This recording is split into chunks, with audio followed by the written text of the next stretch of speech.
Hey everybody, welcome to this episode of Great Practice, Great Life. One of the challenges that all of our members have is how do they find better clients, get more referrals, and really focus as a relationship-based growth strategy in your practice. It's low-hanging fruit, it's cost-effective. And if you're a lawyer and you're trying to grow the practice, this is one of the easiest ways to do it. Referrals can be everything. Now, the challenge that we have is learning how to do it well, like a business skill. Today, I brought in an expert on referral driven sales, Barb Betts. So, Barb, welcome to the show. It's great to have you here. I'm so happy to be here, Steve. Thank you for having me. Super excited about today's conversation. Well, I am thrilled to have you here. And it's something that you and I were talking about off show. So, let me just ask you a few questions. When you coach or advise someone from a marketing perspective or sales perspective, why do you have such an intentional thought process around referral-based marketing?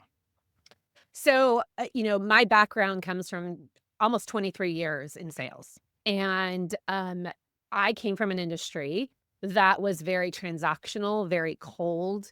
And when I got into that industry, I didn't get into the industry to get into sales, but you quickly realize that you're in sales.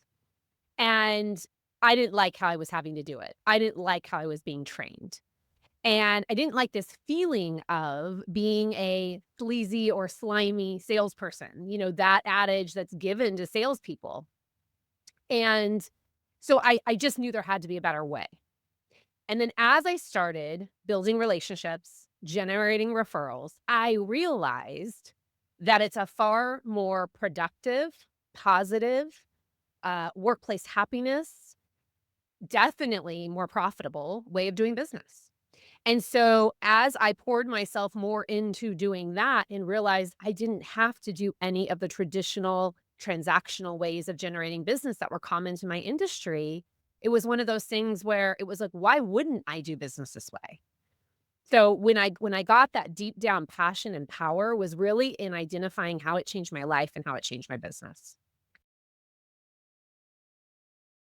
From your perspective, what strategy would you recommend for someone who wants to go to the next level beyond just word of mouth? Yeah, well, it's all about having a system. It's all about having a system. It's all about having something that is actually part of your lead generation strategy. I think something that I can imagine attorneys get caught up in is you're so caught up in actually serving the client. You're so caught up in handling the case or handling the contract or whatever type of law you practice that you forget you're a salesperson and you forget you have to lead generate. And that is where I see almost every business struggle. Now, if you're in more of the transactional type, door-to-door type, selling a product, you know that you have to hit the quotas, you have to make the calls, you have to do all the things. But what I find in the industry that I came from, and obviously the legal industry, is when you're in more of that consumer-facing industry where you just need humans to do business with you, you forget that you have to lead generate. And so it all comes down to having a system, which is why I've built out an entire framework that I have taught thousands upon thousands upon thousands of business owners to do. And then it comes down to being intentional about it, doing it consistently, doing it well. And once you deepen those relationships, you'll watch the business come through the door. So I got two things that jump to my mind that I just want to ask you to kind of elaborate a little bit on. Let's go back to deliver extraordinary value or just delivering any value. The two issues that I see a lot with law practices is one is that the lawyer believes that they're the sole purpose and the sole channel by which that great value is being delivered. And I've noticed really how narrow-minded they are there because the challenge is actually having a great team that helps you deliver. And a lot of the mistakes that lawyers have are really basic customer service mistakes. Like the number one complaint that still for 25 years, the number one complaint that bar associations deal with lawyers where they get a grievance is unreturned phone calls or unresponded to emails because no one's responding to the phone call. They're not communicating. They're not being responsive.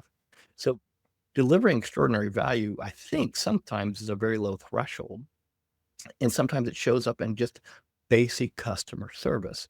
What's been your experience coaching and advising people just on that deliver side? Like, what's a low hanging fruit thing that you're like, you know what, if you would just answer the phone or if you would just do this, what would be something that you could give our members like, look, this is a low practical, low hanging fruit. Grab this, go do this. What Yeah, would that well, I love that. I actually back up to as you were saying that, you were getting me excited, and if you're watching this on video, you're gonna see I started bouncing around because I was getting excited because I'm so passionate about this. Because 'cause you're correct. When I come in and actually train companies and talk to teams, usually what happens is someone hears me, someone, the CEO hears me, the president hears me, and they're like, "Dang, our entire team needs to hear this," because of exactly what you just said.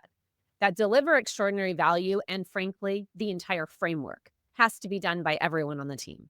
Because I have a very passionate mantra in life. Anybody who touches the client is in the relationship building business, period.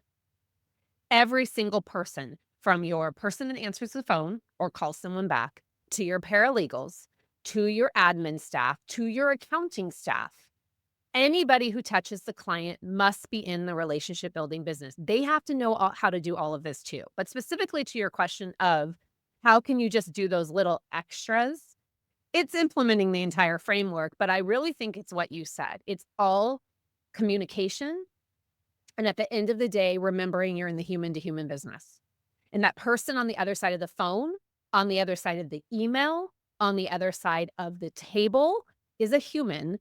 And if you would just take a moment really to acknowledge and communicate in a different way, rather than, for example, rather than just answering the email, start it out with a friendly line. Rather than just calling them back to tell them what you need to tell them, the case update, the trial scheduled, whatever it may be, start with a, "Hey, how are you doing today? How was your weekend? Did you do anything fun?" Turn every interaction you have into a personal conversation first before you get to the transactional, and you'll watch your business change. Now, the fundamentals you talked about returning phone calls and returning emails within a reasonable amount of time in my world, it was same day unless it came in later in the afternoon and then at minimum the next day. I think are fundamental truths and principles that if you're struggling with, you absolutely have to fix, right? And I don't have any other way to fix that than just do it. But you're right, those simple acts of response and engagement are huge in building relationships, and they're huge in any business, and I don't even care if you're the most transactional person in the world. Call people back. And funny enough, the industry I came from, we struggle with the exact same thing. It's the number one grievance complaint that we get in our ethics world. Number one. anything else that you would like to share, encourage, or say to our members? I think the last thing I would wanna share is the one thing that is a whole 'nother podcast, but I think it's important to state. I started at the beginning with this. The first pillar in the framework is be authentically you, and that you can't have an authentic relationship with anyone else till you build one with yourself, till you really know who you are and what you bring to the world. And I think what too often business owners do is they shift themselves to fit into the person they're trying to connect with or who's sitting in front of them. And so I would say that if I'm saying this and it's making you get a little wheezy in your stomach and you're feeling a little like, "Oh no, she's going there," building that confidence within ourselves, giving yourself permission to be who you are personally and professionally is something that we all need to work on because my journey and my story, and if you follow me online, you'll see that I've gone through some significant things in my life where I realized that I wasn't showing up as the real me. And the second I took the mask off, and the second I stopped hiding, and the second I decided to be real and not be a you know what. Okay. I'm not talking about, I hate the word authenticity because people think it means just spewing everything out there and having no filter. Okay. No, that's absolutely not what I mean. But showing up as the real, authentic you will breed confidence in you that your clients will not know what to do with. They're going to be attracted to it. They're going to come to you with conviction. They're going to want to refer you. They're going to want to be around you. They're going to want to answer your phone call. So if you need to work on that person inside of you, do that first before you do any of this other work. Because if you don't show up as the real you can't build a real relationship with anyone else.